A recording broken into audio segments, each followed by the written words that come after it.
We're a small family of 4, the 2 of us and 2 kids, 4 and 3 years old. My daughter is the older one, and for the last year has had nightmares off and on. Some mornings, I'll wake up with her wedged firmly in between my wife and I, which is fine. We've all been there. I have no problem with it. What I do have a problem with is when she walks in 20 minutes after we've turned the lights off and the house is dark, just to stand next to the bed on my side and stare at me. I get the sensation that I'm not alone, and wake up with a dark little silhouette right next to my face. Although at times it sends me into a slight panic, or at least leaves me with slight chills, not very manly or dad-like, I'll admit, I'll break the silence. Yes, sweetie? She'll usually ask me if I'm awake and tell me she's had bad dreams. I'll let her climb into bed with us at that point, and that's the end of it. Well, last night, the same thing happened. I got the uneasy feeling I wasn't alone. My eyelids opened, and there she was again, a dark little silhouette mere inches from my face. "What is it, sweetie?" I asked. No response. Just silence. Then it clicked that both my kids were staying with my in-laws for the night. I no longer wonder why my daughter wants to sleep in our bed. I was able to reach up and flip on the light, but of course there was no one there. However, I looked down the hallway and into my daughter's room, and the silhouette is standing in the doorway and hasn't moved for the last hour. I think it's waiting for my daughter to come home.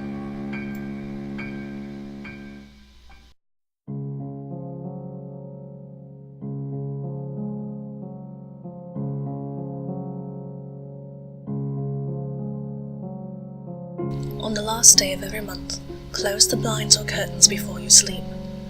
If in the middle of the night you hear a tapping noise at your window, don't open your eyes. If you're one of the unlucky ones, you'll hear that pebble sound at your window. It's not a friend. Just keep your eyes shut. The sound will get louder. The tapping will get faster and faster. Don't let your curiosity get the better of you. Don't move. It'll lose its patience. It'll start thumping the window. Your window will shake and shudder, and the noises will only get louder. It will furiously pound the window and shake the panes. Don't worry, the window won't break.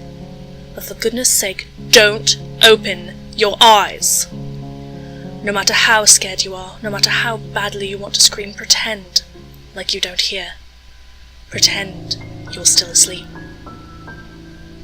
After a while, the noises will stop. Don't fall for it. Keep your eyes shut. Try to sleep, if you can. Don't get up. Don't open your eyes until the sun comes up.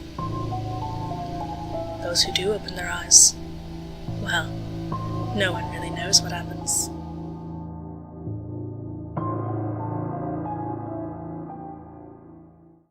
Footsteps aren't an uncommon thing to hear when you're sitting in a basement, so I think nothing of it when I hear quiet thuds coming from my upstairs hallway.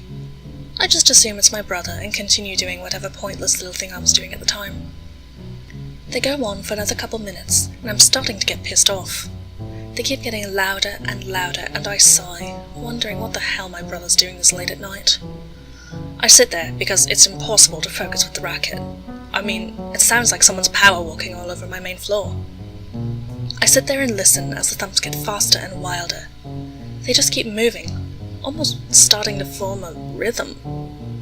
They move even faster and get even wilder, and they're thumping all over my main floor. I realize that whatever this is, it can't be human. No human can move like that. "What the fuck?" I finally yell. After that, all the noises stop. Everything's quiet for a moment, and then I hear calm, slow footsteps moving to my basement door. The door is pushed open, and the footsteps stop again. I listen to my breathing for the next 3 minutes, then sigh, thinking it's over. Turns out, something else was listening too. Suddenly, I hear it thudding down the stairs, and I knock my chair over in my haste to stand up. I start to run towards the nearest closet just in time to see a grotesque, hairless, four-legged creature dancing towards me, tapping its swollen feet in an intoxicating rhythm. I dive into the closet and slam the door shut. There's a half-second pause, and then I hear that same rhythm on the door. It just keeps going and going, with no pause, no rests, no relief. He's been at it for hours now, and I find myself tapping my fingers along with the song. But then, just as suddenly as it began, it ends. I wait for a few moments, then look out. He's gone. I flip on a light and fall into a chair. It's safe. I relax and think for a few moments, but then I notice my foot tapping. Maybe this song isn't so bad. I almost like it enough to dance to it. So I drop down on my hands and feet, and I start.